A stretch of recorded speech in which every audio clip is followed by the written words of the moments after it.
Já, kæru vinir, enn hittust við og enn markmiðið sama, tala komandi tíma, minna á þá og gera okkur undirbúin eins og við höfum verið að tala og við vitum auðvitað mæta vel að þá þurfum við sjálf að búa til stemninguna kringum þetta tímabil og önnur tímabil. Ef við vinnum ekki okkar vinnu hvað það varðar, þá verður þetta allt saman með svolítið öðruvísi sniði en það þyrfti að vera. Eins og við vorum líka að tala að þá getum við alveg gengið inn í dýrð jóla sem slíkra. Því jólin eru hákirkjuleg athöfn, það deilir enginn það.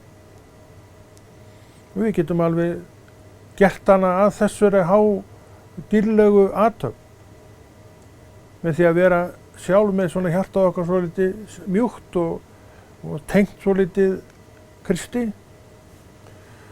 Hann hefur ekkert á móti því. Ég held að honum bara myndi líka það vel ef þú tækir upp þann pólinn í hæðinni fyrir þessi jól. Það bara gera þau að dýrðari jólum. Það ekkert sem segir mér það sé rangt við að tigna og tilbiðja hann sem eru í sjálfu jólin, og það Jesús. Við tölum Jesú barnið. Jesú barnið var fullorðinn maður og þá gekk hann eins og ég og þú og hann boðaði Guðs ríkið.